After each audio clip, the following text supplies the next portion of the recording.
My name is Sarah Patterson. I am 42 years old and divorced. I have a beautiful daughter named Lily, who is just 3.5. My mother, Margaret, is 67. She has end-stage renal disease and has been on dialysis for 2 years. My younger sister, Chloe, is 3 years my junior. She married a guy named Ryan who runs a successful construction and contracting company. They are very well off and own 2 modern townhouses in the affluent South Side suburbs. As for my relationship with my sister, it was the kind where we only saw each other on holidays, and I could manage a smile and say, "Hey, Chloe." We never reached out to each other otherwise. I am the oldest sister. Since childhood, whenever something happened in the family, I was always the first to step up.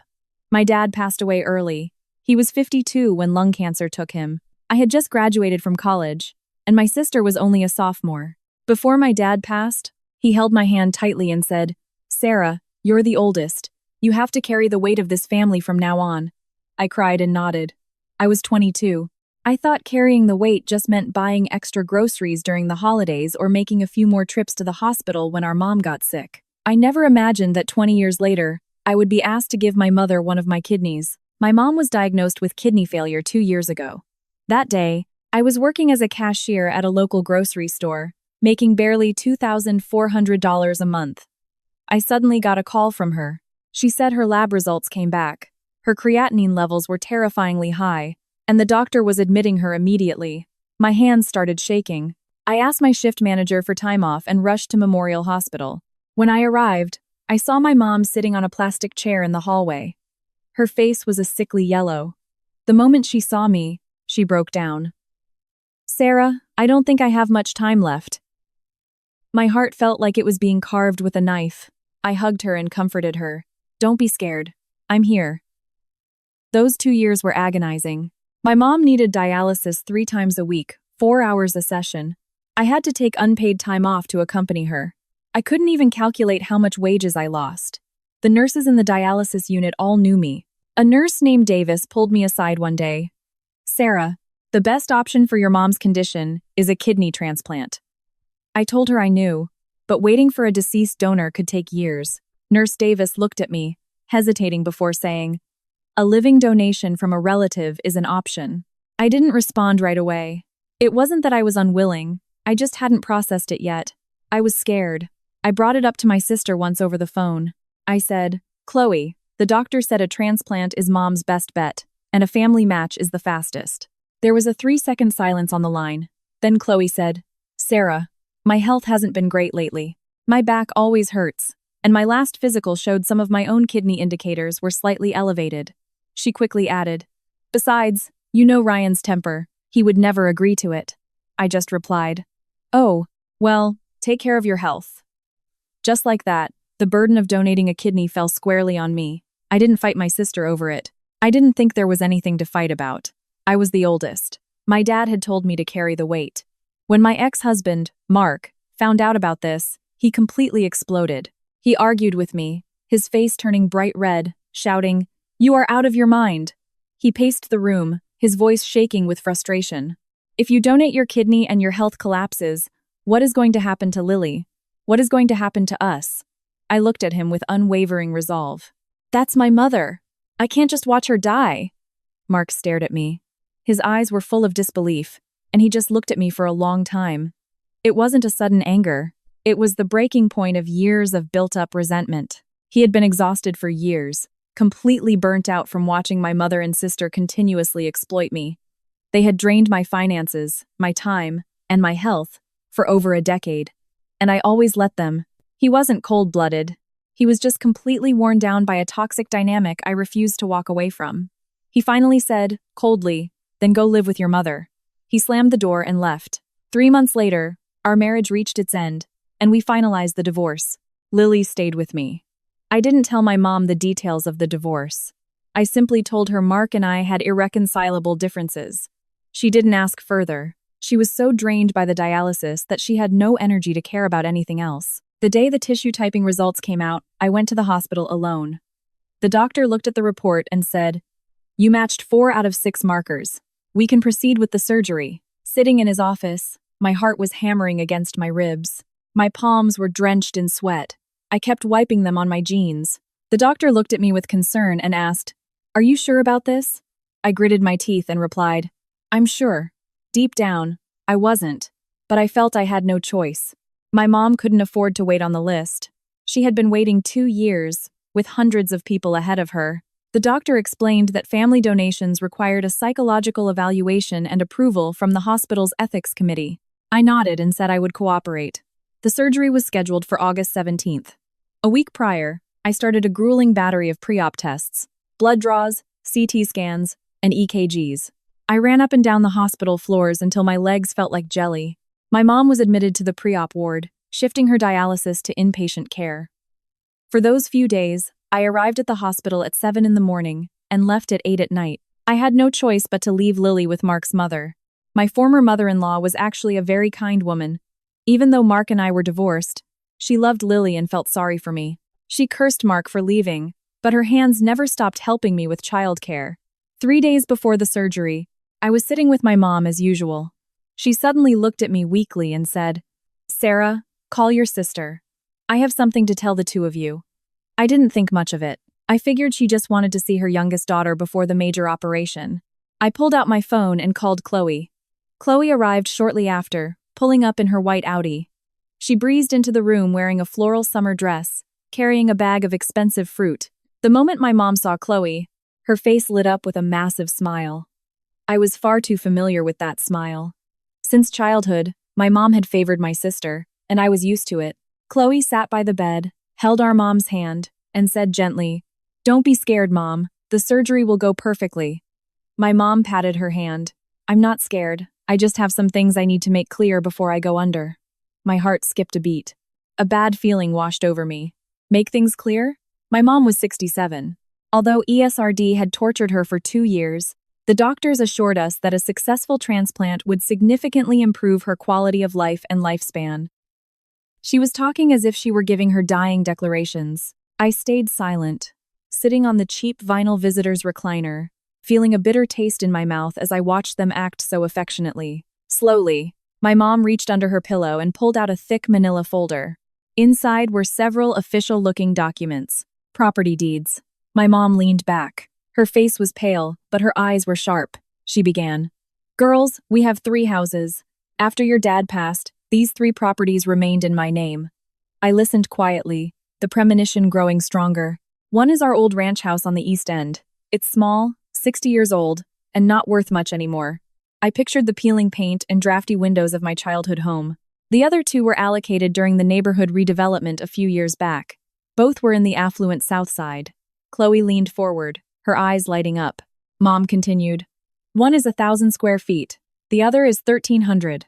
The location is excellent." Chloe smiled and said, "Mom, why are you bringing this up now?" "Getting your health back is the most important thing."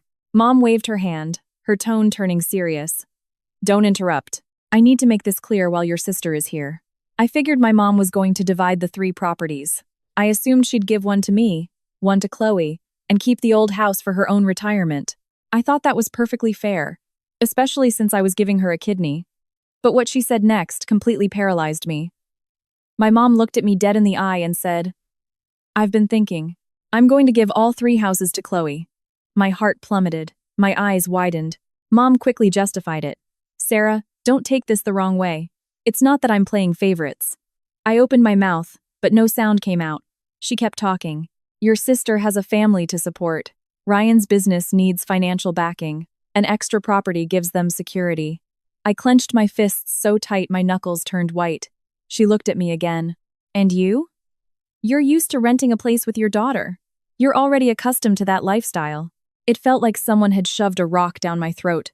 I was suffocating. She patted my hand. "Besides, you are giving me a kidney. I will remember your goodness. Would I ever mistreat you in the future?" I sat in the visitor's recliner, my hands resting on my knees, my fingers unconsciously digging into my own skin. I tried with all my might to say something, but my vocal cords were frozen. Chloe reacted quickly. "Mom, what are you saying? Sarah is doing something huge by giving you a kidney. It's inappropriate to talk about this right now." My mom frowned. "What's inappropriate? I want it settled before the surgery so you 2 don't fight over it later." I took a deep breath, forcing myself to remain calm.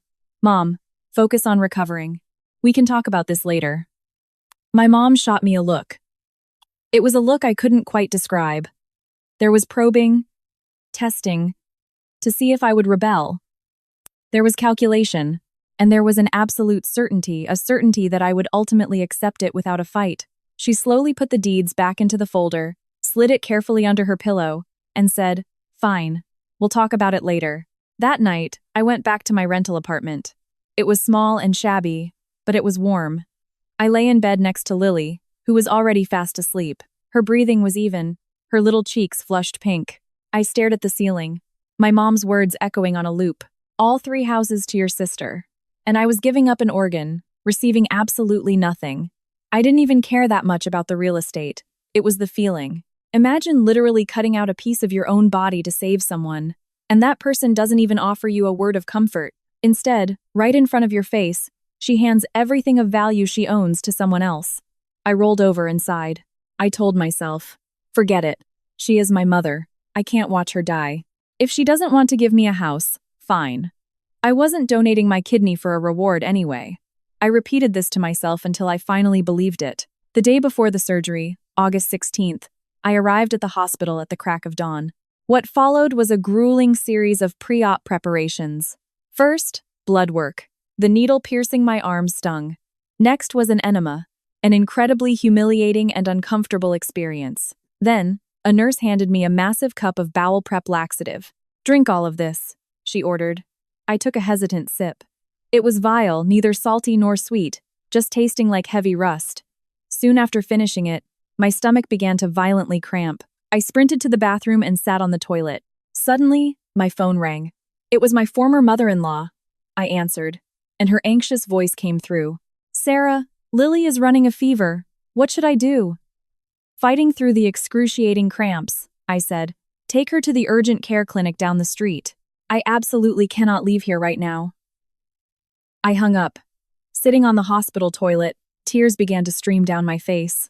I couldn't tell if I was crying because of the physical pain from the laxative or the crushing weight in my chest. By 5:00 p.m., I was back in the ward, preparing to drink the second dose of the prep. My mom took a phone call in the bed next to me.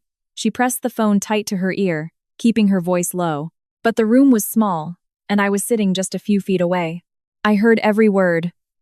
"Yes, Susan," my mom whispered. "It's all done. The titles for all 3 houses were officially transferred this morning. I had Chloe take my ID. I knew someone at the county clerk's office, so they expedited it."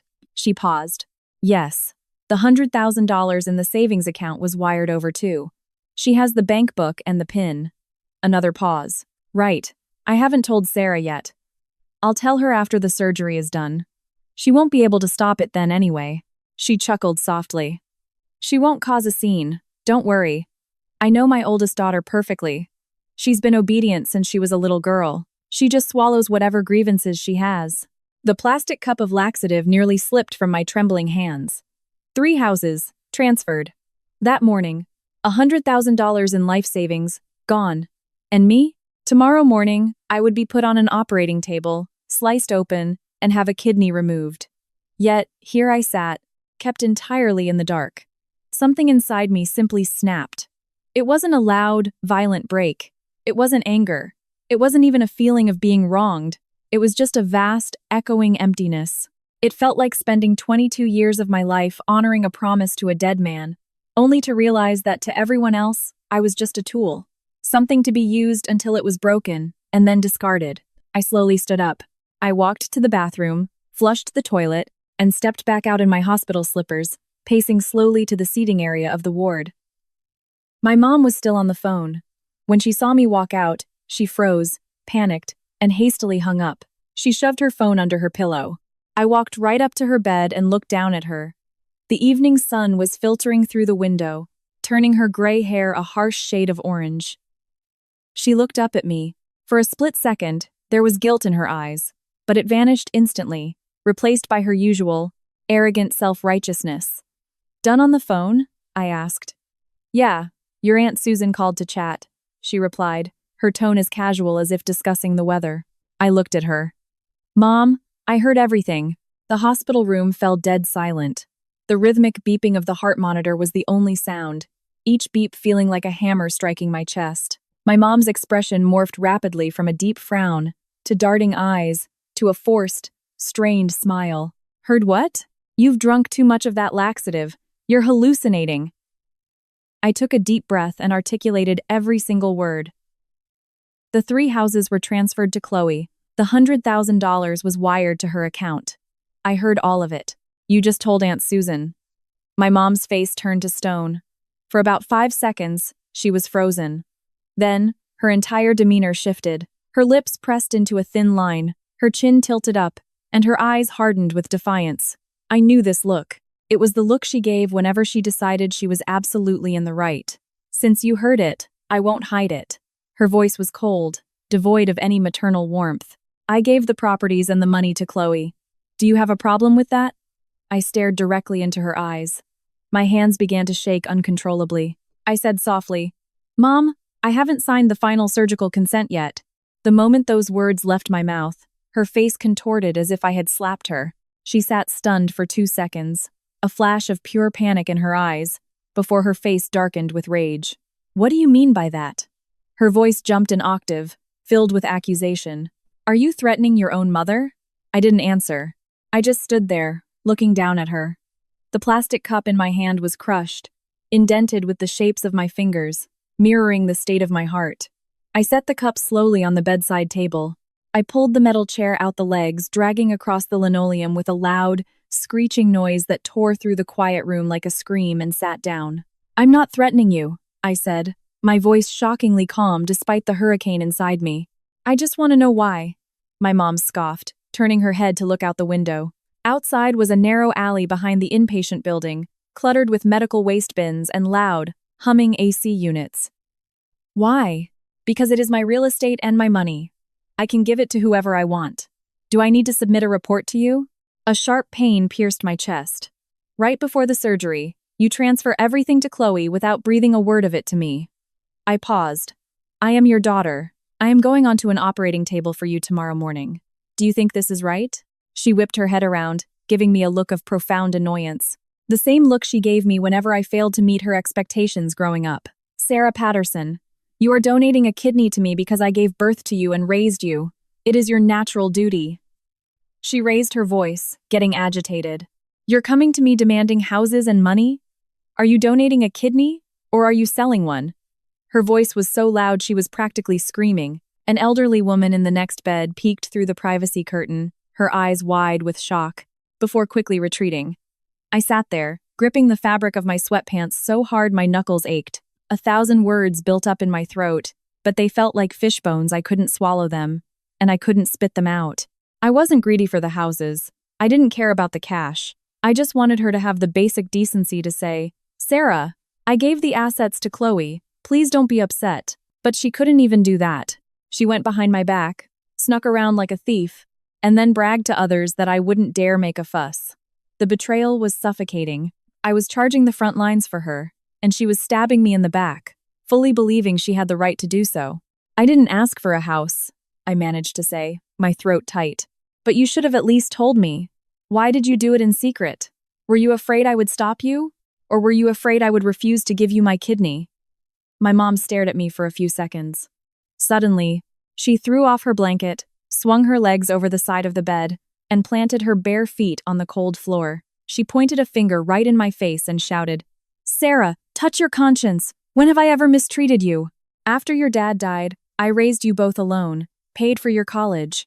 Was that easy? And now you're using a kidney to blackmail me? If you don't want to donate, get out right now. I don't need you. Her voice was piercing, echoing out into the hallway. Nurses peeked in from the station but quickly ducked back. They saw this kind of family drama every day.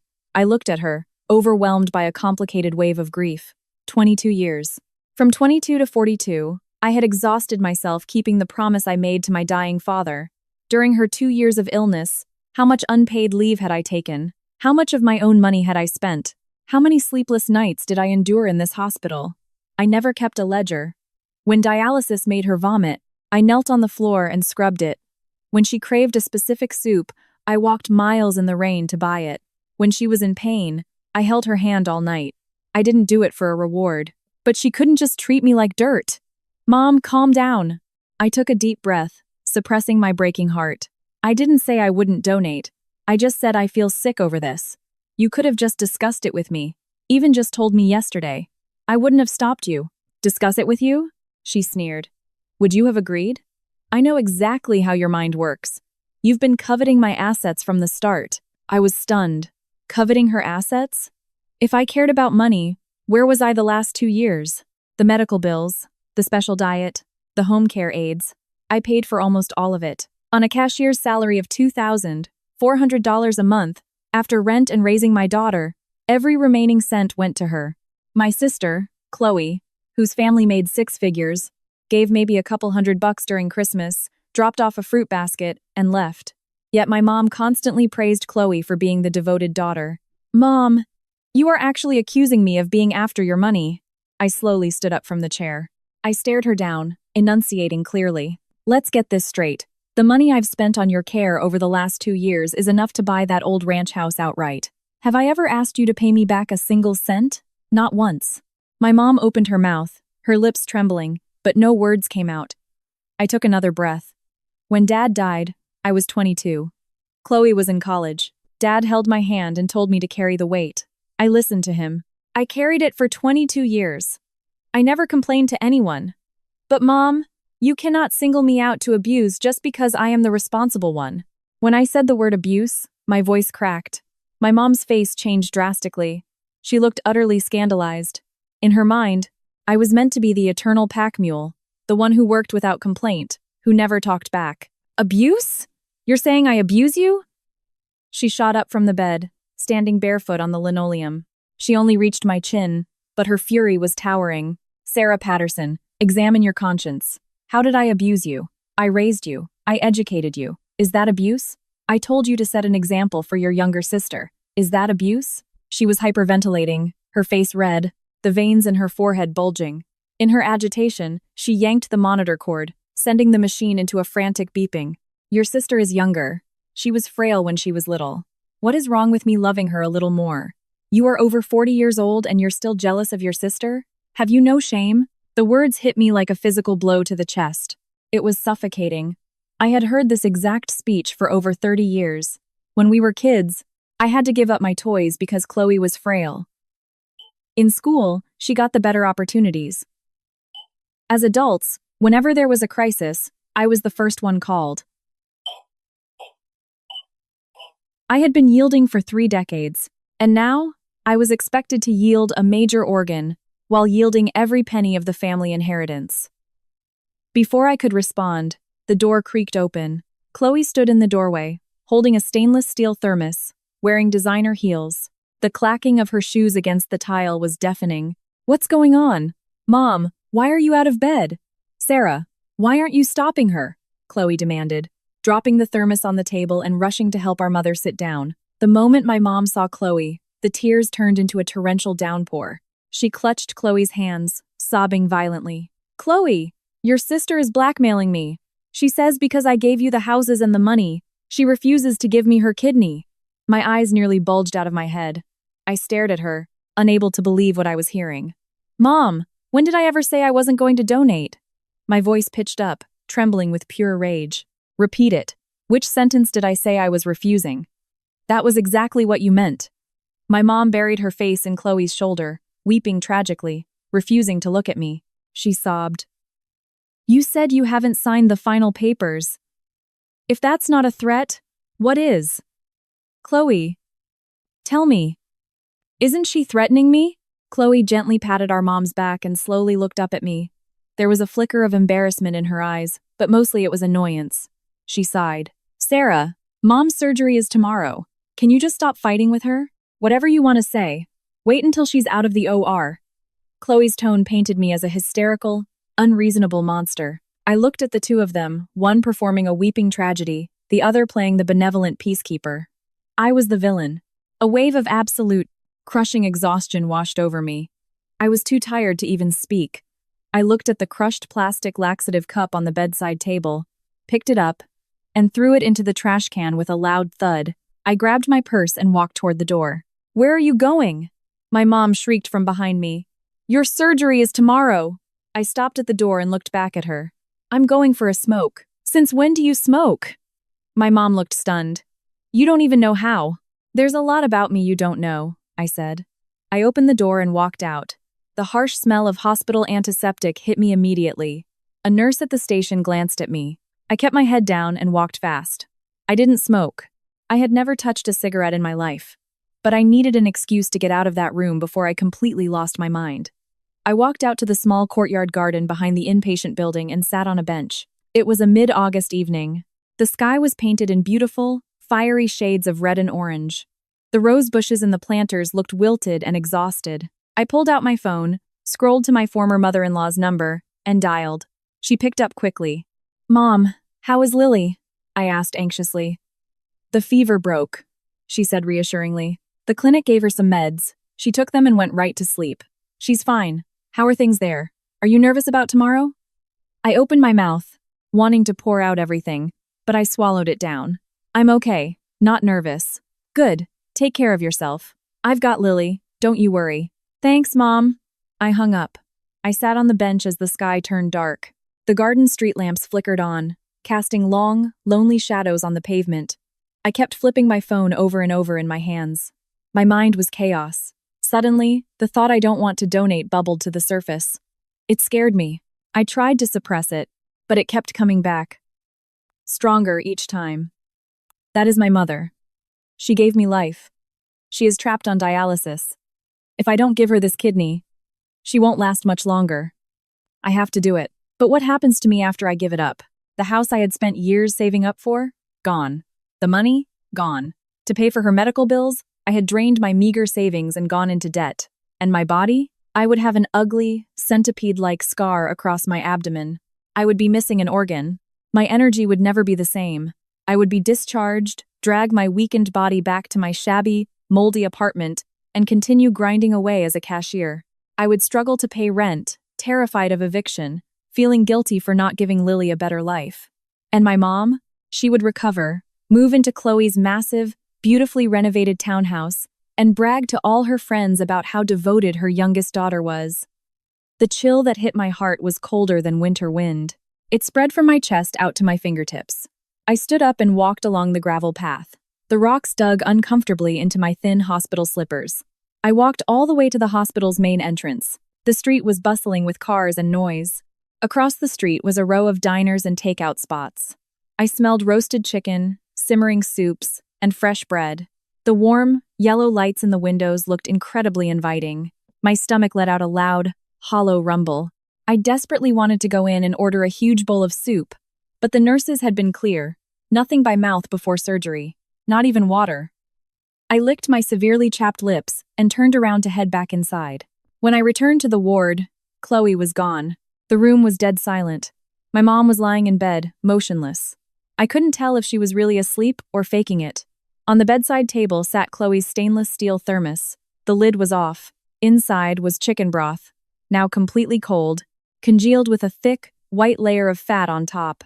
I stood by the bed and watched my mom for a long time. Her breathing was steady, punctuated by light snores. The wrinkles on her face looked like deep ravines under the harsh hospital lighting. 67 years old, withered down to skin and bones by kidney failure. Her hands looked like old tree bark. Suddenly, I remembered a time when I was little. I had a dangerously high fever. My mom carried me on her back, walking 4 miles to the town clinic in the pouring rain.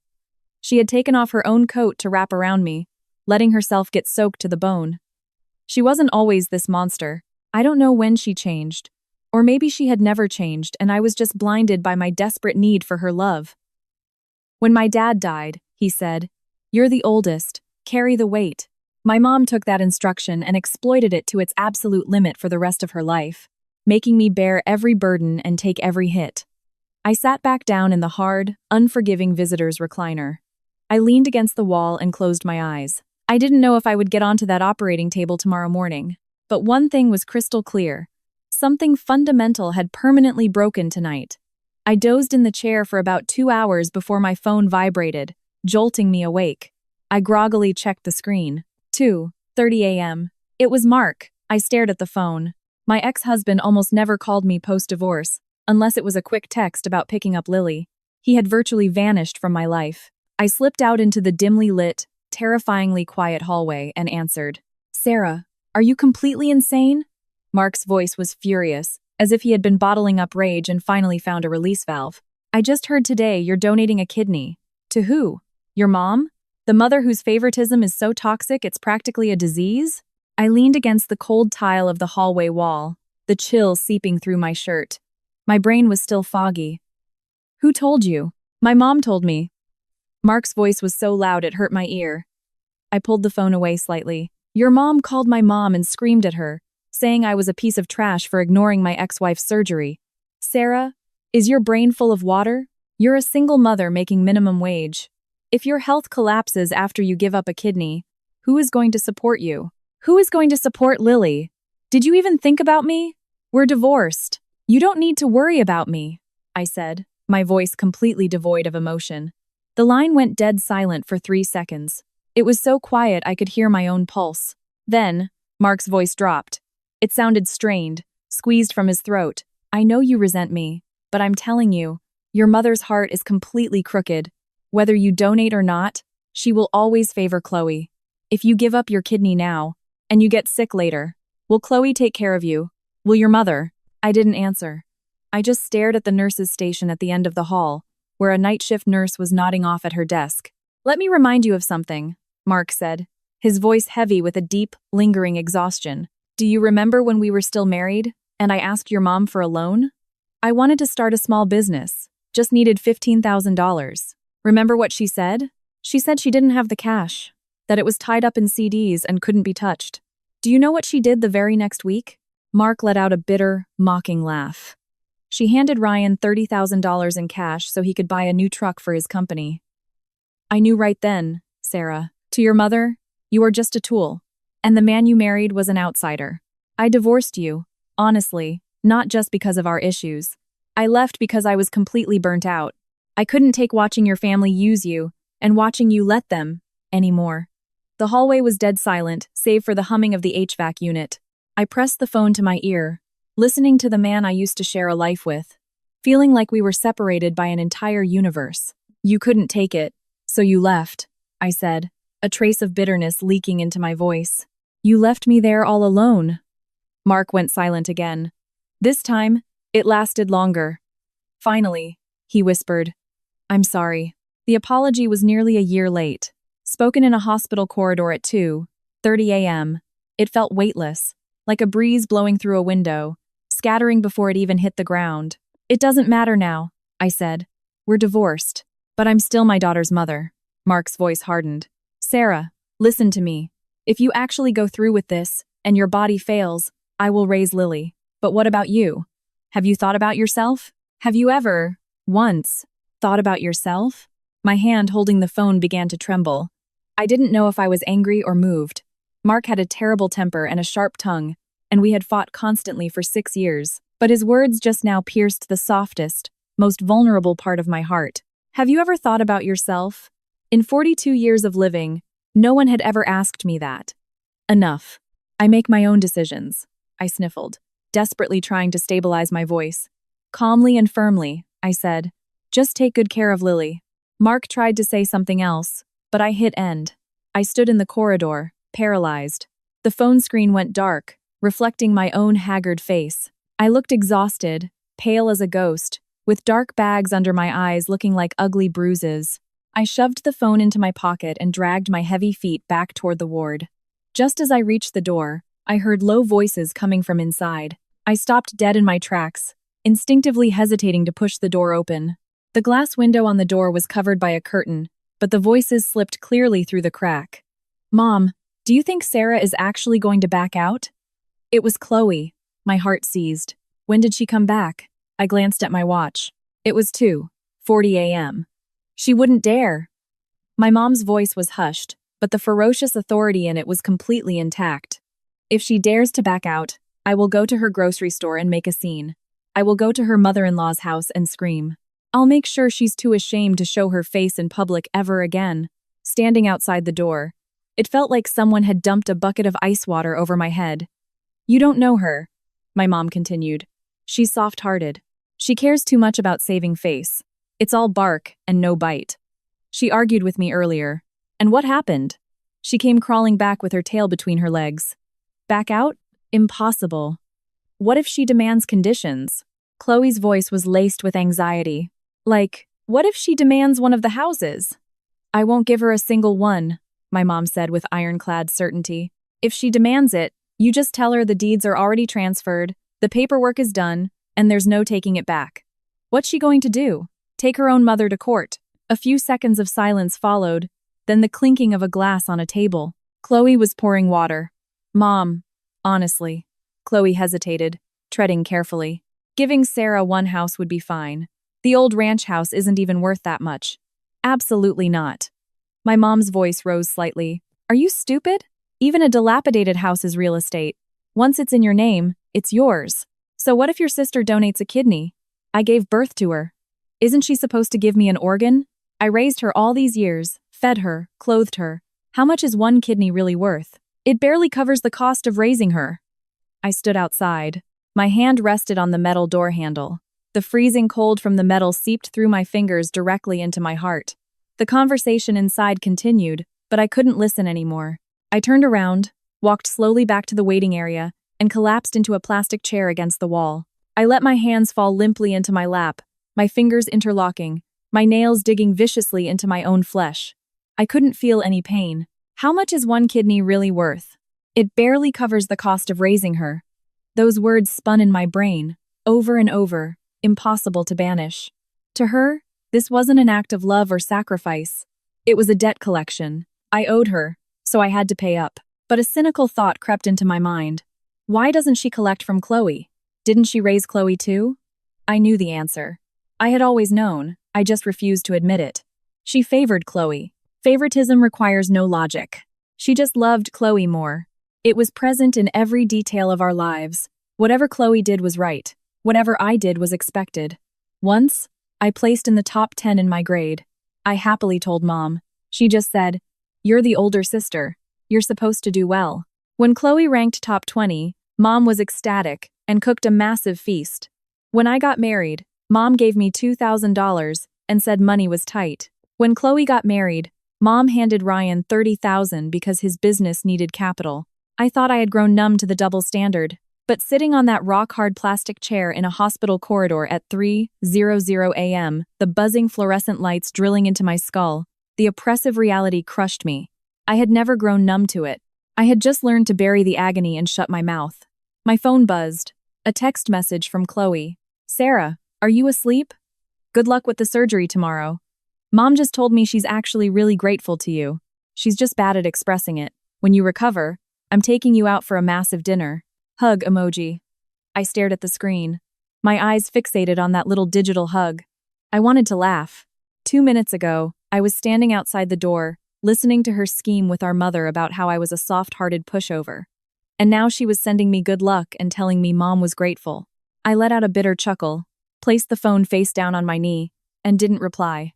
By 4:00 a.m., the hallway started waking up. The janitor pushed his cart past, the mop swishing against the floor. Shift change at the nurses' station. The new nurses were yawning, flipping through charts. I looked out the window. The sky was still pitch black. I stood up, stretched my aching back, and walked slowly to the ward. This time, I pushed the door open directly. Chloe was indeed there. She was sitting on a stool beside the bed, sipping hot water from a paper cup. The moment she saw me, a pristine, flawless smile stretched across her face. "Sarah, where did you go? I came back and couldn't find you. I thought you left." "Bathroom," I replied. My voice was a flat line. My mom was leaning against the pillows. Her face was a horrifying shade of gray, but her eyes were intensely bright. She stared at me, evaluating me like a piece of livestock on an auction block. It made my skin crawl. But I didn't look away. I stared right back. "Sarah," my mom said. Her tone was completely different from the venom she spat at Chloe earlier. It was soft, almost placating. Mom spoke a little harshly earlier. "Don't take it to heart. Your surgery is in a few hours. Get some rest. Don't overthink things." I looked at her, thinking, that is definitely not what you said 10 minutes ago. But I didn't expose her. I just gave a non-committal, and and sat down in the visitor's recliner. She probably thought I was clueless, that her midnight plotting was a perfect secret. She had no idea I heard every syllable, especially the part about how much my kidney was worth. "Sarah, let me peel an apple for you." Chloe stood up, pulling an apple from a plastic bag. She grabbed a paring knife and expertly peeled it. The skin came off in one long, beautiful ribbon. "Your sister is having surgery. She can't eat," my mom quickly reminded her. "Oh, right, I forgot," Chloe said. She took a loud, crunchy bite of the apple herself. I sat quietly, observing them, one lounging comfortably in bed, the other happily eating fruit. If you ignored the horrific dialogue I had just witnessed, it was a perfectly charming, harmonious family portrait. "Chloe," I said abruptly. "Yeah?" she asked, around a mouthful of apple. "About Mom's 3 houses and the savings. Don't overthink it. I know you're just holding on to them for Mom." I looked at Chloe with wide, innocent eyes. "When Mom eventually passes, you'll definitely give me my fair share, right?" Chloe almost choked. But she recovered quickly, putting on an incredibly sincere face. "Of course, Sarah. When the time comes, I'll make sure you get what's yours." I almost bought the performance. But remembering my mom's words, "The paperwork is done, there's no taking it back," my resolve turned to steel. "Great," I said. "Then write it down for me." Chloe froze. The apple hovered near her mouth. "Right. Write what down?" she stammered. "Just write a quick contract stating you are holding the 3 houses and the $100,000 in trust for Mom, and that after she passes, we split it 50-50. I kept my tone perfectly reasonable. "Write down the addresses, the square footage, the account balances. Sign it and date it." The room plunged into absolute silence. It lasted a full 3 seconds. My mom's face darkened, the fake warmth vanishing entirely. Chloe's sincere mask slipped, replaced by raw panic. "Sarah, you don't trust me?" Chloe's voice pitched up, adopting a wounded, victimized tone. "We're sisters. Why do we need a written contract? That's so insulting." "If it's insulting, then just transfer the old ranch house to my name right now," I said, looking her dead in the eye, pronouncing every word clearly. "I don't want much. Just the 60-year-old ranch house. You keep the 2 townhouses and the cash." Chloe opened her mouth, but nothing came out.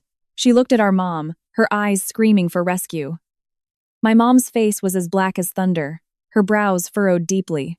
"Sarah Patterson," my mom said, her voice dropping to a dangerous, interrogating whisper. "What exactly are you trying to pull?" "Nothing," I said. My voice was calm, but my heart was pounding like a jackhammer.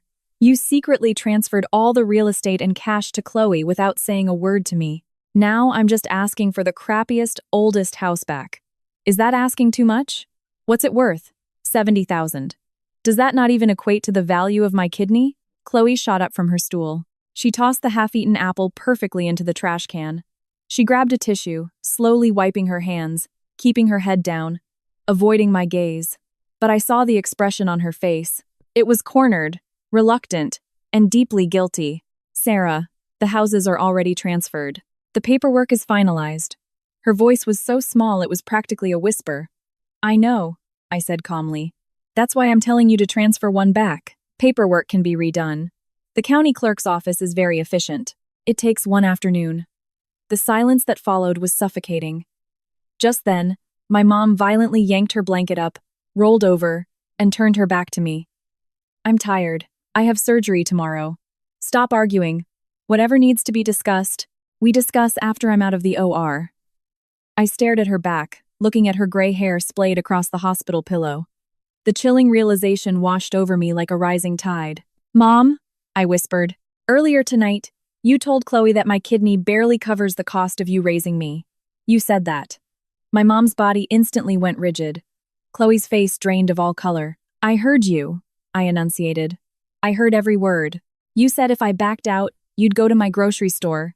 You'd go to Mark's mother's house, and you'd humiliate me so badly I couldn't show my face. I heard it all." The room felt like a tomb. The heart monitor beeped. Beep, beep, beep. The green line tracing peaks and valleys. My mom never turned around.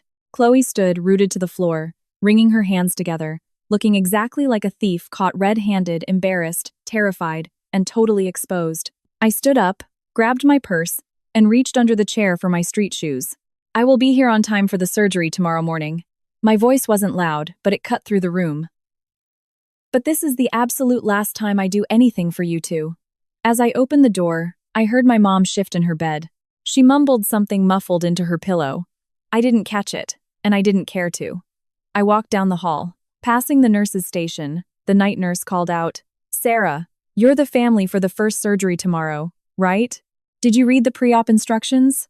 "I read them," I replied without breaking stride. "Get some rest. Be back here by 7:00 a.m. to prep." I walked to the elevators and pressed the down button. The doors opened. An old man in a gown, carrying a catheter bag, gave me a polite nod. I stepped in and hit the lobby button. When I walked out of the hospital's main entrance, the pre-dawn wind hit me. It carried the damp, cool scent of late summer. The eastern horizon was just beginning to turn gray. A faint, golden glow outlined the heavy clouds. I stood on the concrete entranceway, taking a massive, deep breath of the freezing air. It cleared my chaotic mind. My phone buzzed. A text from Chloe. "Sarah, I'm sorry. Don't be mad. I'll talk to Mom again about the old house. Get some rest. The surgery is what matters right now." I stared at the text. I felt a chaotic mix of emotions, but I didn't reply. I flipped the phone to silent, shoved it in my purse, and flagged down a passing taxi. As the cab drove through the empty streets, the streetlights flashed by. By the time I unlocked the door to my apartment, it was getting light outside. Lily was at Mark's mom's house, so the apartment was utterly quiet. I kicked off my shoes, the cold linoleum sending a shiver up my spine. I walked into my bedroom and sat on the edge of the bed. On the nightstand was a framed photo of Lily and me from a park visit last year. In the photo, I was hugging her tight, and she had her arms wrapped around my neck, her eyes crinkled into little crescents of pure joy. I picked it up. We looked so happy. I gently put it back down. I opened the nightstand drawer. It was a mess of papers, but I dug through until I found a brown manila envelope. Inside were copies of my divorce decree, Lily's birth certificate, and my ID. And tucked inside a folded piece of paper was a debit card. It was my secret emergency fund. It held exactly $15,000. I had saved it over 2 grueling years, penny by penny. I slipped the envelope under my pillow, lay down, and closed my eyes. But my mind was racing. In 4 hours, I had to go back to that hospital, face those 2 women, get wheeled into a freezing operating room, and let someone slice me open. The thought made my chest ache. But this was it. 22 years of being the dutiful, sacrificial lamb ends today. At 6:00 a.m., before my alarm even went off, I sat up. I hadn't really slept, just drifted in a chaotic haze for 2 hours. My shirt was plastered to my back with cold sweat. My apartment was dead silent. I walked to the bathroom, turned on the tap, and splashed freezing water on my face. I looked in the mirror. I looked like a stranger. My eyes were sunken, making me look skeletal. My cheekbones protruded. My lips were cracked and white. Over the last 2 years of my mom's illness, I had lost 15 pounds. I was already thin. Now I looked emaciated. I changed into a clean, soft t-shirt, loose sweatpants, and tied my hair into a low ponytail. Before walking out the door, I touched the glass on Lily's photo. "Baby girl, once Mom is done with this, I promise I'll spend so much time with you," I whispered. I arrived at the hospital at 6:40 a.m. The inpatient ward was just finishing shift change. Breakfast carts were being rolled down the halls, the smell of oatmeal mixing with the sterile scent of bleach. I walked to my mom's room. The door was ajar. I pushed it open. Chloe was already there, sitting by the bed, carefully feeding my mom a spoonful of oatmeal. They both looked up when I entered. The atmosphere instantly shifted. My mom glanced at me, then immediately dropped her gaze, refusing to make eye contact. Chloe forced a strained, wobbly smile. "You're here," Chloe said, setting the spoon down and standing up. "Did you eat? There's a bagel place downstairs. NPO for surgery?" I replied flatly, sitting down in the visitor's recliner. The silence in the room was excruciating. The air felt thick as concrete. My mom took 2 more bites of oatmeal and pushed it away. She leaned back, closing her eyes, breathing heavily as if exhausted. Chloe stood there, picking at her fingernails, looking awkwardly between me and our mother. She opened her mouth a few times but couldn't find the words. Finally, she muttered, "I'm gonna go wash my hands," and practically bolted from the room. The morning sun spilled through the window, glaring blindingly off the white hospital sheets. My mom opened her eyes and looked at me. There was probing, there was defense, but there was absolutely no guilt. "Sarah," she croaked, her voice raspy, "don't take last night to heart. I'm old. I speak without thinking." I just stared at her. Sensing the hostility, she quickly added, "Chloe said she's willing to discuss the old house with you. Once the surgery is done and I'm recovered, we'll sit down and have a proper talk." "Talk about what?" I asked softly, my tone completely flat. My mom froze. "What do you mean? Talk about what? Have you and Chloe not agreed? Are you going to demand the old house or not?"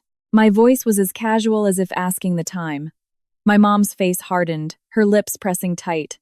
After a few seconds of silence, she switched tactics. Her eyes instantly welled with tears, and her voice began to shake. "Sarah, I'm begging you. My life is in your hands today. If you don't get on that operating table, I am going to die." She started openly crying. "Just take pity on your mother, please." Watching her cry, I felt completely numb. In the past, her tears would induce panic and guilt. I would bend over backward thinking I had done something wrong. But today, her tears just reminded me of her threat from last night. If she dares back out, I will go to her grocery store and make a scene. I finally realized her tears were never about sorrow. They were her most effective weapon. "Mom, stop crying," I said calmly. "I promised you I would do the surgery. I will do it." Her tears stopped instantly, like a faucet being turned off. She wiped her eyes with a tissue and looked at me, the confident, entitled gleam returning to her eyes. "Really? You're not going to cause a scene?" I shook my head. "No scene." She let out a massive sigh of relief and slumped back into the pillows. The tension melted from her face, replaced by a faint, triumphant smirk. She probably thought she had won again. After 22 years, she always won. She thought she knew me perfectly, that I was soft, that I cared about family peace, that my rebellion last night was just a brief tantrum. She had no idea I had spent the entire night wide awake, thinking about Lily's innocent face, Mark's question about whether I ever thought about myself, and her own calculation of my kidney's monetary value. At 7:30 a.m., the nurses wheeled in the pre-op carts. "Let's get your vitals," the nurse said, wrapping the blood pressure cuff around my arm. She took my temperature, then prepped an IV. As the thick needle slid into the back of my hand, I flinched. "Try to relax," she murmured gently. I watched the clear saline drip into my vein. My mom was wheeled into the pre-op holding area beside me. She was in a green surgical gown, her hair covered in a bouffant cap. Stripped of her sharp clothes and dominant attitude, she just looked like a frail, sick, elderly woman. She turned her head toward me and mouthed something. The holding area was chaotic, machines beeping everywhere, so I couldn't hear her. Her lips looked like they were forming the words, "Thank you." I didn't respond. I just lay there. At 8:00 a.m., the anesthesiologist, Dr. Evans, approached with his clipboard. He stood by my gurney, running down the checklist. Name, DOB, blood type, allergies. "Have you signed the surgical consent forms?" he asked. He paused, looking at his notes. I reviewed the ethics committee file. Family donations require absolute voluntary consent from the donor. We received your sister's waiver, but I need to confirm with you verbally, right now. Is this donation 100% voluntary? Are you under any coercion or pressure whatsoever? I opened my mouth to speak, but from the gurney next to me, my mom interjected frantically. "She's voluntary. Our whole family supports this." She sounded terrified that I was going to ruin it. Dr. Evans glanced at my mom, ignored her, and looked back at me, waiting. I stared at the fluorescent lights on the ceiling, blurred behind their frosted plastic covers. Just 10 feet away were the double metal doors of the OR, the red surgery and progress light above them. Behind those doors was the freezing steel table, the blinding surgical lights, the scalpel, and the place where I was about to lose a piece of myself forever. I took a deep breath. "It's voluntary." Dr. Evans nodded, checked a box on his clipboard, and briskly walked into the OR. I was zoning out when I suddenly realized Chloe was standing at the entrance of the holding area. She was wearing visitor scrubs, clutching a plastic bag so tightly her knuckles were white. When she saw me, she rushed over. She leaned in close to my ear and whispered, "Sarah, good luck. When you get out, I'll take care of you." Her voice was sweet, so sweet it felt entirely alien. I turned my head to look at her. She was so close I could see her perfectly applied light makeup and pale pink lipstick. There was genuine anxiety in her eyes, but it was buried under layers of something I couldn't decipher. "Chloe," I whispered back, so quietly only she could hear. "Last night, when you and Mom were talking, I heard every single word." I paused. "You told Mom to go to my job and my ex-husband's house to humiliate me. You said you were going to make sure I couldn't show my face in public again." Chloe's face turned the color of printer paper. The blood vanished from her pink lips. "Sarah, no, I was just agreeing with Mom to calm her down," she stammered, raw panic flooding her voice. "I didn't mean it, I swear." I cut her off, my voice dead calm. "You don't need to explain. I know exactly who you are now." Chloe stood frozen, looking as if she had just been slapped across the face, utterly humiliated and lost. Before she could say another word, the transport nurse grabbed the head of my gurney. "Sarah Patterson, we're heading in." The wheels clattered against the linoleum, the sound echoing loudly. I stared at the approaching OR doors, my heart suddenly racing, my temples throbbing. But I wasn't scared of the surgery. I was anticipating what I was about to do. The gurney was pushed into the OR. The heavy doors slammed shut behind me, completely severing me from the outside world. The surgical lights hung above, casting a massive, inescapable net of cold, white light. The surgical table was narrow, the armrests freezing to the touch. Following the nurse's instructions, I shimmied over from the gurney onto the table. The lights were blinding. I squinted. Dr. Evans approached, holding a clear oxygen mask. "I'm going to start the anesthesia. Count backwards from 10, he instructed smoothly. The mask was slowly lowered toward my face. I smelled a faintly sweet, chemical odor. I started counting. 10, 9, 8. And then, I did something nobody expected. I violently shoved my right arm up, batting the mask away from my face, and abruptly sat straight up on the surgical table. Dr. Evans jumped back, nearly dropping the mask. The circulating nurse let out a gasp. "What are you doing?" The head transplant surgeon, having just scrubbed in, walked through the doors holding his hands up. He hadn't even donned his gloves yet. He stopped dead in his tracks. "I'm not doing it," I shouted, taking a massive gulp of air. The operating room descended into a terrifying, absolute silence. For 2 seconds, the only sound was the frantic drumming of my own heartbeat against my ribs. "Excuse me?" Dr. Evans was the first to react, his brow furrowed in extreme confusion. I said, "I'm not doing it." I gritted my teeth, swung my legs off the surgical table, and planted my bare feet on the freezing floor. A violent shiver ripped through me. "I am not donating this kidney." My voice wasn't booming, but it was forged in titanium. The nurses exchanged horrified, bewildered glances. The head surgeon slowly pulled down his surgical mask. He was a stern man in his 50s with graying hair. He looked like a furious statue. "Miss Patterson, do you have any idea what you are saying right now?" His voice was a low, authoritative rumble. "Your mother is in the adjacent OR. She is prepped. She has already been given anesthesia. And you are backing out now?" "I'm sorry, doctor," I said, looking him dead in the eye, unflinching. "But organ donation is strictly voluntary by law. I haven't signed anything waiving my right to bodily autonomy.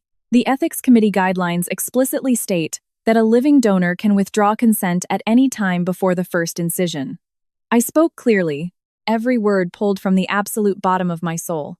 The surgeon stared at me for several long seconds, trying to read me. Then, he took a deep breath, turned to the circulating nurse, and said, "Notify OR 3, halt the recipient procedure." I stood barefoot on the OR floor, bathed in the blinding light. My legs were shaking violently, my hands were trembling, but the massive boulder that had sat on my chest for 22 years suddenly vanished. I felt lighter than air. "Doctor." Evans lowered the mask, looking at me with a complex expression. He shook his head. He had likely seen thousands of patients, but never a donor backing out on the table. But the law was the law. The foundational principle of living organ donation is enthusiastic consent, revocable at any stage. "Do you want me to go speak with your family?" the nurse asked gently, likely afraid of triggering a mental breakdown. "No need," I said coldly. I slipped on the hospital booties she handed me. I have nothing left to say to them.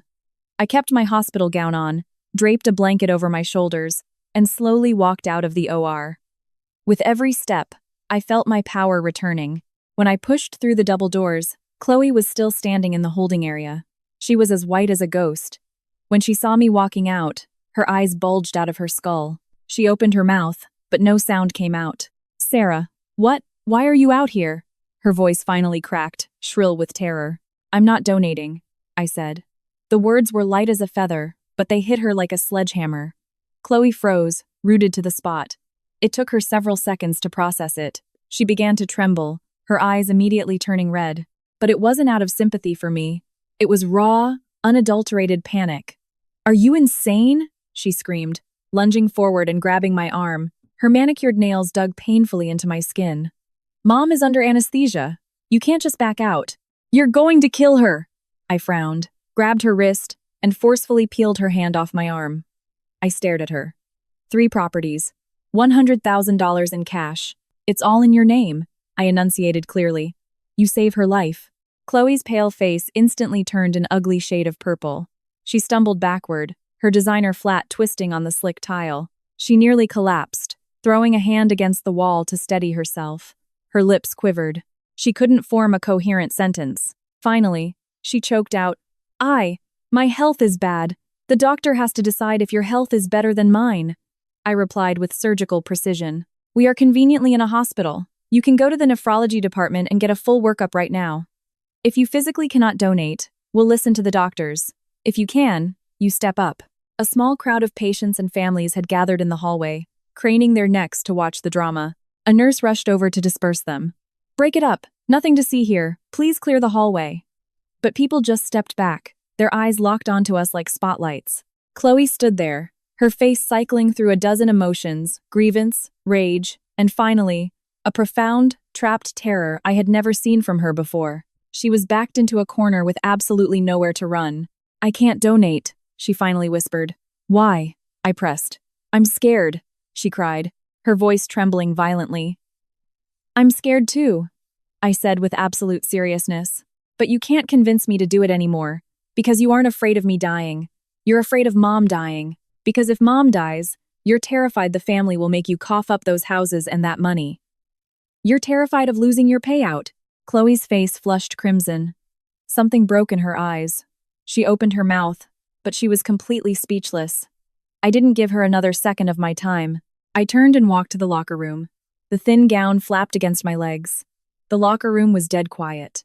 I sat on the bench, pulled out my street clothes, and slowly put them on. The soft t-shirt, the sweatpants, my canvas sneakers. I carefully folded the hospital gown and left it on the bench. I peeled the tape off my IV site and pressed a cotton ball to the puncture. My phone buzzed. An audio message from Chloe in the group chat. I didn't even listen to it. I swiped and deleted it. Immediately, a text popped up. Sarah Patterson, you are vicious. Just you wait. I stared at the words. I felt no anger, no sorrow, just an indescribable sense of relief, as if a thick shell I had carried for 22 years had finally cracked open, letting the sunlight in. When I walked out, Chloe was nowhere to be seen. The nurses at the station looked at me with varying expressions, shock, confusion, and one nurse with a faint, knowing smirk, as if she was watching a movie climax. I walked past them, my pace steady and unbothered. I reached the elevator bank and pressed the down button. The doors slid open, and I nearly collided with someone rushing out. It was Mark. He was wearing the same gray polo shirt he had on last night. He hadn't shaved, and he looked like a wreck. His eyes were bloodshot. It was obvious he hadn't slept, and had rushed straight here. Sarah! He lunged forward, grabbing my shoulders with a vice grip. His eyes frantically scanned my body, landing on the cotton ball pressed to the back of my hand. He looked stunned. You're done? Already? I didn't do it, I said flatly. Mark froze. His eyes widened in absolute shock. Didn't do it? What does that mean? I didn't donate, I repeated calmly. I walked off the table. Mark stared at me, unblinking. He stared for a full 5 seconds. And then, he did something I had never, ever seen him do in the 6 years we were married. His eyes filled with tears. This stubborn, aggressive man, who used to slam doors and yell during our arguments, was tearing up. His Adam's apple bobbed as he swallowed hard. His voice was incredibly hoarse. You finally, he paused, choking on the words. You finally learned to say no. I didn't say anything. I just stepped around him into the elevator. He quickly followed me in, standing quietly by my side. The doors slid shut, sealing away the harsh hospital lights and the chaos. As the elevator descended, Mark stood behind me. After a long silence, he spoke softly. Your sister threw an absolute psychotic fit upstairs just now, screaming and crying. The nurses had to call security to escort her out. Your mom woke up from the anesthesia and is currently screaming curses at you in the recovery room. Half the floor can hear her. Okay, I replied simply. Lily is doing great at my mom's house. Her fever is completely gone. She ate half a bowl of pancakes this morning. Good, I said. The elevator pinged and the doors opened to the lobby. I walked out through the massive glass automatic doors. The August sun poured down like a golden waterfall, harsh and hot against my skin. I stood on the hospital steps, squinting up at the brilliant blue sky. Mark stood behind me. He hesitated before asking, My car is parked over there. Where are you going? I'll drop you off. I thought for a moment and gave him the address of my apartment. He nodded and jogged to get his car. While I waited, my phone buzzed. It was my mom calling. I stared at the caller ID, my thumb hovering over the green button. 3 seconds later, I hit decline. I opened my messages and typed a single text to her. Your life is yours, and my kidney is mine. Starting today, we are even. I hit send, switched the phone to silent, and shoved it in my pocket. Mark's gray sedan pulled up to the curb. I got into the passenger seat. The car smelled faintly of stale coffee. There was a half-eaten pack of crackers on the console. Mark put the car in drive. He didn't ask why I changed my mind. He didn't offer any empty platitudes. He just turned on the radio to a classic rock station and said casually, Lily asked when you were coming home yesterday. I leaned my head against the headrest and closed my eyes, trying to relax. But suddenly, something warm leaked from the corners of my eyes, rolling slowly down my cheeks. I told myself in the silence, it's almost over. The nightmare is almost over. 10 minutes into the drive, my phone began vibrating like crazy. It wasn't calls, it was notifications. I pulled it out and saw it was the family group text. This group chat had been created when my dad was still alive. It included me, Chloe, my mom, Aunt Susan, Uncle Dave, Cousin Jessica, and a few others. Since my dad died, the group was mostly dead, only reviving during Christmas or birthdays when people sent digital gift cards or well wishes. Chloe had just dropped a bomb in the chat. Everyone. Today Sarah agreed to donate a kidney to Mom. Everything was prepped. She was wheeled into the OR. And then she backed out on the operating table, abandoned Mom, and ran away. Mom is in the hospital crying her eyes out. The doctors had to cancel the surgery after putting Mom under anesthesia. Mom's body is already so weak, this might kill her.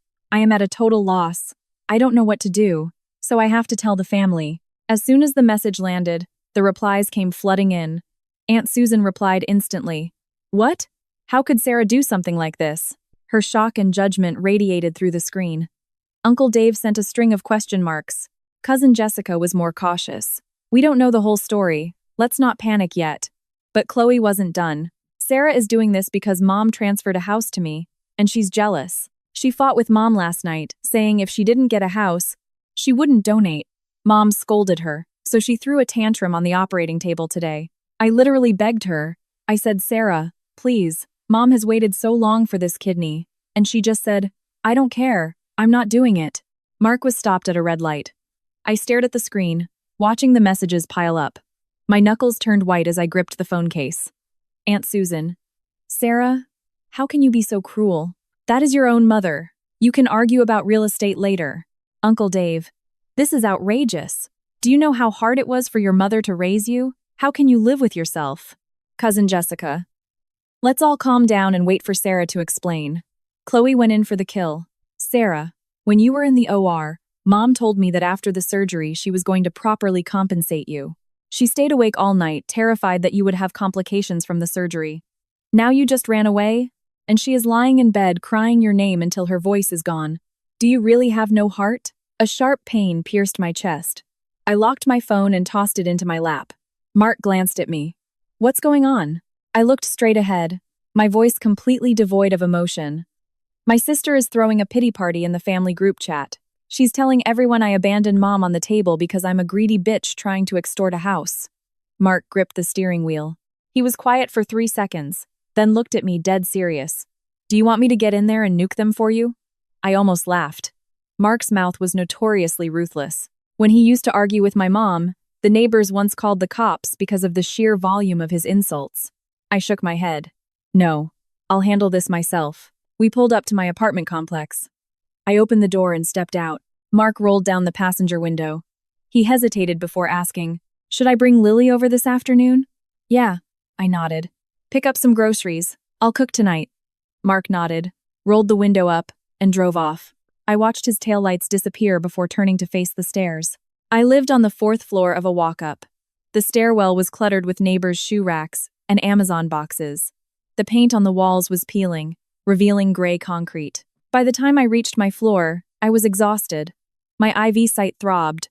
I unlocked the door, kicked off my shoes, and sat barefoot on my cheap sofa. The apartment was quiet except for the rattling of the box fan. I picked up my phone and opened the family group text. I read every single message Chloe had sent. I bit my lip and started typing. "Listen up, everyone. Since Chloe brought this public, let me share the rest of the story." I typed, deleted, and retyped for several minutes. Finally, I hit send on a 5-point message. 1. I volunteered to donate my kidney without ever asking for a single condition. I did all the testing, signed all the papers, and spent weeks in pre-op prep without a single complaint. 2. Last night, I overheard a phone call. Mom secretly transferred all 3 of her properties and $100,000 in cash to Chloe. She kept me completely in the dark. I only found out because I was walking past her bed while she was on the phone. It confronted Mom, not because of the houses, but because of the deceit. I told her she could give Chloe everything, but she couldn't treat me like a moron, secretly transferring everything the day before my surgery without a word to me. 4. While standing outside the room later, I overheard Mom and Chloe conspiring. Mom said if I backed out, she would go to my job and Mark's house to humiliate me publicly. I also heard Mom explicitly say, "How much is one kidney really worth? It barely covers the cost of raising her." 5. This morning, I walked into that freezing operating room and laid on the table. When the anesthesiologist put the mask on my face, all I could hear were my mother's words. I thought about Chloe sending me sweet good luck texts while secretly plotting my destruction with Mom. I couldn't do it. I am not throwing a tantrum. My heart is just completely, irreversibly dead to them. I hit send. I threw the phone onto the coffee table and closed my eyes. The box fan rattled loudly, blowing a stack of junk mail off the table. The afternoon sun filtered through the dusty window screens, casting pixelated shadows on the cheap vinyl flooring. I sat there. Time slowed to a crawl. 5 minutes passed. I finally picked up the phone. The group chat was terrifyingly silent. It was a digital graveyard. The people who had been berating me minutes ago were completely mute. Aunt Susan was quiet. Uncle Dave was quiet. Cousin Jessica was quiet. Only Chloe furiously replied, "Sarah, you are lying. I never conspired to humiliate you. Show proof. If you don't have proof, you are slandering me." I rolled my eyes and ignored her. 2 minutes later, Aunt Susan typed, "Is what Sarah saying true, Chloe? Did your mom really give you all 3 houses? You can't be serious." Chloe didn't reply. She was panicking. Uncle Dave popped up, clearly angry. "Margaret has lost her mind. Sarah is giving up an organ, and she gives the entire estate to the youngest? That is just despicable." Cousin Jessica sent a shocked emoji. The wind had instantly shifted. Chloe probably never expected me to lay all our family's dirty laundry bare on the internet. After a long silence, she replied, her tone drastically softened. "Sarah, whatever issues we have, we should discuss them privately. Don't air our dirty laundry to everyone. It's embarrassing." My anger flared. I replied, "Oh, now it's dirty laundry? Why didn't you think about that when you were smearing me 10 minutes ago? You're the only one allowed to run a smear campaign?" Then, without another thought, I hit leave group. The moment I confirmed, I felt something inside me cleanly snap. It wasn't anger or vengeance. It was a surgical amputation of a rotten limb. Those relatives, who never helped but always judged, who blindly took sides, I didn't have to care about their opinions ever again. Let them think whatever they want. I tossed the phone onto the couch and went into the kitchen to pour a glass of water. I stood by the counter, staring out the window at the brick wall of the adjacent building, tangled in power lines. A neighbor opened their door, keys jingling. Life was moving on. My life had reset to 0. No surgery, no donation, no family drama, but everything was different. There was no going back. I was 42. For decades, I had silently endured. Today, on an operating table, I finally said no. I knew the price would be steep, but it was worth it. It was my declaration of independence. Around 3:00 p.m., the doorbell rang. I assumed it was Mark and Lily. I opened the door, but froze. It was Aunt Susan. Susan was my mom's older sister. She lived in a neighboring county. She was wearing a floral blouse and carrying a worn-out faux leather purse. Her permed hair stuck to her sweaty forehead. "You kid! Why didn't you pick up your phone?" she scolded gently. I quickly ushered her in and poured her a glass of water. She sat on the couch, drinking it down in one gulp. She looked me up and down and sighed. "You've lost weight." I didn't respond. I sat across from her, feeling cautious. Aunt Susan put her cup down. "I went to the hospital before coming here." "Oh," I said. "Your mom cursed you out for 3 solid hours in that hospital room. She said some truly vile things." Chloe was right there, serving her tea and playing the perfect, devoted daughter. Susan paused. "But everything your mom said, I don't believe a word of it. I know you. You aren't that kind of person." I looked at her. Her eyes were warm, nothing like my mother's calculating gaze. "Aunt Susan, everything I said in the group chat was the absolute truth. I didn't invent a single word." "I know," she nodded. "Your mom is horribly biased. I've always known. When you were 9, you stayed at my house for the summer. When it was time to go home, your mom brought a beautiful new dress for Chloe and absolutely nothing for you. You cried the whole way back." "You were 9. I froze. I had forgotten that memory, but she remembered. "I didn't come here to convince you to donate," Susan said firmly. "Your body, your choice. Nobody can force you. I just came to tell you, you did the right thing." I dropped my head into my hands. The tears I had been fighting back all day finally broke loose. It wasn't a loud sob, just a silent, unstoppable flood pouring through my fingers onto my jeans. Susan didn't say anything. She just moved over and patted my back. Her calloused hands were rough but incredibly comforting. When I calmed down, she continued, "Don't worry about your mom right now. She's throwing a tantrum. The more you engage, the more she'll escalate. Ignore her. Focus on your own life.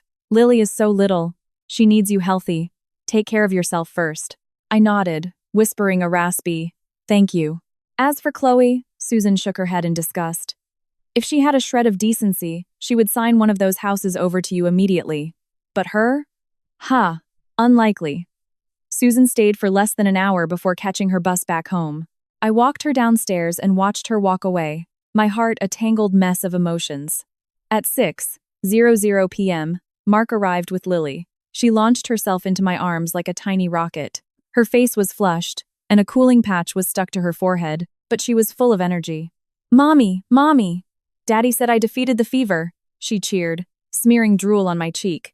I laughed. "The fever broke. You didn't defeat it," I corrected gently, lifting her up. She weighed practically nothing. Mark placed 2 bags of groceries on the counter. A fresh fillet of salmon, some crisp asparagus, a box of mac and cheese, and some eggs. He rolled up his sleeves and started prepping dinner. I sat on a stool near the kitchen, holding Lily, watching him work. "What happened with your mom?" Mark asked, chopping garlic. "I don't know. I blocked her number," I said flatly. Mark's knife stopped. He turned to look at me, absolute shock on his face. "You blocked Margaret Patterson?" he asked, using her full name in disbelief. "Did the sun rise in the west today?" "Shut up and cook. Lily's hungry," I snapped. Mark chuckled, turning back to the stove. Soon, the smell of searing salmon filled the apartment. After dinner, Mark washed the dishes while Lily watched cartoons on the couch. I went to my room, pulled out my secret debit card, and brought it to the living room. I set it on the coffee table. "What's that?" Mark asked. "My emergency fund. 15 grand, I said. Mark didn't say anything, turning his attention back to the TV. I hesitated, then said, "I want to use some of it to take a certification course. I want to become a postpartum doula. There's an intensive training program downtown. Takes a month. If I get certified, I can double or triple my grocery store income." Mark was quiet. Just when I thought he wasn't going to reply, he said, "I'll pay half the tuition." I stared at his profile, illuminated by the flashing lights of the cartoon. "No, I can handle." "I'm paying half," he interrupted, his tone leaving no room for argument. "Not for you. For Lily. If you make more money..." My daughter has a better life. I opened my mouth, but closed it. I accepted the offer. Lily had fallen asleep on Mark's lap, her breathing soft and steady. I carefully scooped her up and carried her to her bed. When I came back out, Mark was lacing up his boots at the door. "I'm heading out," he said. He opened the door, paused, and looked back. "Call me if you need anything." I nodded. The door clicked shut. I stood in the quiet living room, listening to his heavy footsteps fade down the stairs. I sat on the couch, picked up my phone, and unblocked my mom's number. I stared at the screen, debating if I should call her. I decided against it. I reblocked calls, but sent her one text message. I typed it out, word by word. "Mom, I don't owe you anything anymore." I tossed the phone onto the table and leaned back, staring at a water stain on the ceiling that looked vaguely like a cloud. I said I didn't owe her, but I knew blood wasn't that simple to wash away. But starting today, the rules had changed. You abuse me, I leave. You respect me, I help. My phone vibrated. She replied. I opened the message. 4 words. "Go to hell, Sarah." I stared at the words for a long time. Then, I took a screenshot, saved it to a locked folder on my phone, and put the device away. It wasn't to hold a grudge. It was insurance against my own weakness. A reminder for the next time she cried and played the victim, to stop me from crawling back. I walked to the window and looked out at the city. The barbecue joint downstairs was pumping out smoke smelling of cumin and chili. The world was gritty, but it was real. I turned off the living room light and stood in the dark. I knew this wasn't over. My mother and sister were not the types to just let things go. They had 3 houses and $100,000 to protect. Chloe's biggest fear was that I would actually walk away, leaving her solely responsible for a demanding, dying mother. She wanted the inheritance without the labor. She would definitely try to drag me back into the mud. I got into bed and pulled Lily close. She smelled like baby shampoo. I closed my eyes. I would deal with tomorrow. Tomorrow. Tonight, I still had both my kidneys and my dignity. Over the next week, my phone blew up. Aunt Susan called, panicked that I left the group chat. I told her I didn't care who believed me. Uncle Dave called, trying to play peacemaker. "She's still your mother, Sarah." I shut him down. "Uncle Dave, if you feel so bad for her, you give her a kidney." He hung up on me. Cousin Jessica called with actual news. "Chloe has been telling everyone she's going to buy Mom a kidney. She says she's going to pay $20,000 out of pocket to find a donor." I laughed out loud. The houses were worth over $1 million combined, plus the $100,000 in cash. And Chloe was offering $20K? That wouldn't even cover the black market broker fees, let alone the medical costs. Chloe was just putting on a PR campaign for the family to maintain her perfect daughter image while gauging if I would crack. 5 days later, Aunt Susan called with an update. "Your mom threw an absolute fit at the hospital.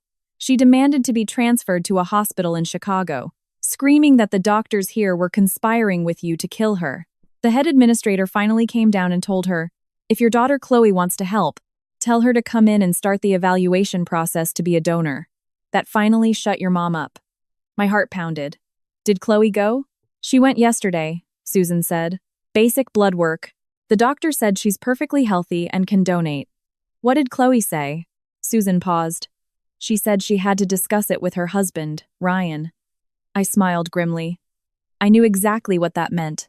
Chloe was cornered. She couldn't refuse outright without looking like a monster, so she used Ryan as a shield. And I knew exactly what Ryan would say. 3 days later, the news broke. Ryan refused. He allegedly marched into the hospital and yelled at my mom. "Why should my wife donate her kidney? Your oldest daughter walked away. If you want my wife's organ, you better transfer that old ranch house to her name immediately. Then we'll talk." I was scrambling eggs for Lily when I heard this. I froze, staring at the sizzling pan. Ryan was demanding exactly what I had suggested, but when he did it, it was protecting his wife. When I did it, I was an extortionist. The double standards in my family were breathtaking. That night, my phone rang. The caller ID said Chloe. I hesitated, then answered. "Sarah," Chloe sobbed. She sounded exhausted. "Please, I'm begging you." "What?" I asked flatly. "Mom is driving us insane. She's refusing dialysis. She's crying nonstop. Ryan wants a divorce. Lily is having nightmares. I can't take it. Can you just come see her?" She just wants to see you. Does she want to see me? Or does she want my kidney? She just misses you, Chloe cried. Chloe, I interrupted. I went through this hell for 2 years. Where were you? You'd visit for 20 minutes on Thanksgiving with a fruit basket and Mom called you a saint. Now you're getting a taste of what I survived. You wanted the $1 million inheritance. You deal with the consequences. I hung up. A week later, I started my postpartum doula training. The class was full of hardworking women, and the instructor was a hilarious veteran nurse. I took furious notes, soaking up knowledge about lactation, newborn care, and postpartum recovery. It was grueling, but every page of notes was a stepping stone to financial freedom. Meanwhile, Aunt Susan kept me updated. Mom had discharged herself and moved into Chloe's luxury townhouse. It was a disaster. Mom demanded constant attention. Ryan was furious because the house was a mess and his mother-in-law treated them like servants. The breaking point came when Chloe bought a frozen fish instead of a live one for dinner. Mom threw her bowl on the floor, screaming that both her daughters wanted her dead. Ryan exploded and told everyone to shut up. Mom was miserable. She called Susan, crying, saying she wanted to move back to the old ranch house. Chloe refused, claiming it was rented out on a strict lease. I knew it was a lie. Chloe just didn't want to lose control of the asset. In mid-October, Aunt Susan called and said she was coming to the city. I have something to give you in person. It's important. Susan arrived on a Saturday morning carrying groceries.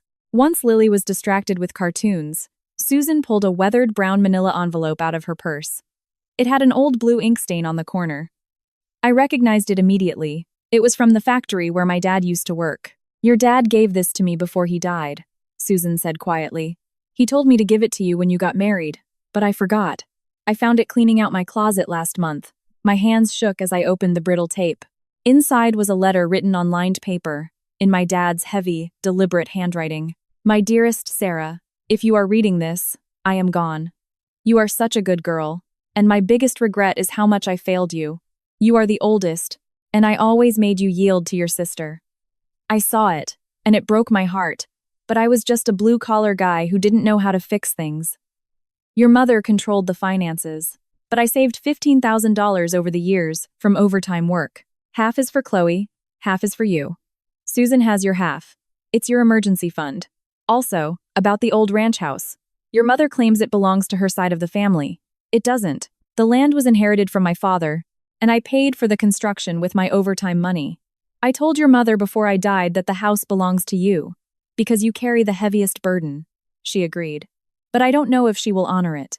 If she doesn't, take this letter to your Aunt Susan and Uncle Dave. They will back you up. Sarah, take care of yourself. Don't forget yourself while taking care of everyone else. You are my daughter, not this family's servant. Love, Dad. Tears blurred my vision until the ink ran. For 20 years, I hadn't cried for him, but now the dam broke. My dad knew. He knew my mom was toxic. He knew I was abused, and he left me a lifeline. Susan handed me a tissue. The money is still in a CD. It's grown to about 20 grand. It's yours whenever you want it. Keep it for now, I choked out. But I need this letter. I will testify for you, Sarah, Susan said fiercely. Uncle Dave will too. We won't let her steal what your dad built for you. The opportunity came 3 days later. My mom finally called me herself. Her voice was raspy, stripped of its usual arrogance. Sarah, come see me. I want to move back to the ranch house, but Chloe won't let me. Help me talk to her. Mom, I said calmly, do you remember what Dad told you about that house before he died? Dead silence on the line. She knew. He left a letter. Mom, I have it. He built that house. He left it to me. And you promised him you'd honor that. A 20-year-old piece of paper means nothing, she shrieked, panicked. My name is on the deed. Legally, it was a marital asset, and half of it was his to bequeath. I countered coolly. You had no right to transfer his half to Chloe without my consent. I want the ranch house back. I don't care about the townhouses or the cash. If you give me the ranch house, I'll help coordinate your medical care again, though Chloe pays for it. And you have to admit you wronged Dad. She screamed that my dad wronged her, that she was a victim, and hung up. But a week later, I arranged a meeting at a local real estate attorney's office. I texted Chloe, Saturday at 10 a.m., attorney's office. We transfer the ranch house back to me, or I take you and Mom to court for illegal disposal of an inheritance. I have Dad's letter and witnesses. Saturday morning, the air was crisp. I wore a clean white button-down and flat shoes. I met the attorney, Mr. Clark, outside. Soon, Chloe's Audi pulled up. She helped our mom out of the car. My mom looked 10 years older, completely defeated. We sat in the sterile conference room. Mr. Clark laid out the facts. The illegal transfer of a contested marital asset. He presented my dad's letter. He had Aunt Susan and Uncle Dave on speakerphone, both fiercely testifying that my dad built that house and promised it to me. My mom sat trembling, realizing she was completely cornered. She looked at me, a trapped animal. Sarah, are you really going to abandon me? I will help manage your care, I said, looking her in the eye. But you will never use me as your punching bag again. She broke down, sobbing, burying her face in her hands. I just wanted Chloe to be okay. I knew you could handle things, Sarah. I didn't mean to hurt you. It was the closest thing to an apology I would ever get. The door opened. Mark walked in. He had driven over to make sure I wasn't bullied. He stood behind my chair, crossing his arms, glaring at Chloe. Transfer the house, Mark growled at Chloe. Or I'll personally fund Sarah's legal fees to take everything from you. Chloe, thoroughly terrified, agreed. My mom, broken and exhausted, signed the consent forms. I signed the transfer deed. I walked out of that office into the bright autumn sun, feeling like I had just been born. By early December, the ranch house was legally mine. Mark and I spent weekends renovating it. We painted the walls a warm white, laid down affordable laminate flooring, and fixed the plumbing. We bought a used sofa and a small TV. The most expensive thing we bought was a pink Elsa bed for Lily. When she saw it, she screamed with joy and jumped on it for 10 minutes. On Christmas Eve, I cooked a small feast in my new, old home. Mac and cheese, roasted chicken, mashed potatoes. Mark came over, bringing presents for Lily. We sat around a wobbly thrift store table, eating and laughing. Mommy, are we going to live here forever? Lily asked, mouth full of potatoes. Yes, baby. This is our home now. Later that night, I drove Lily over to Chloe's house to see my mom.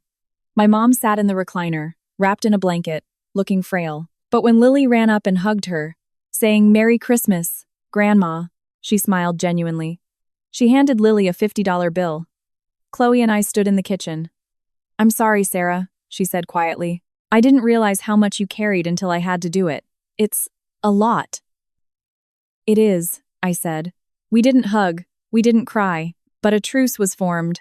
I walked out into the freezing night with Lily.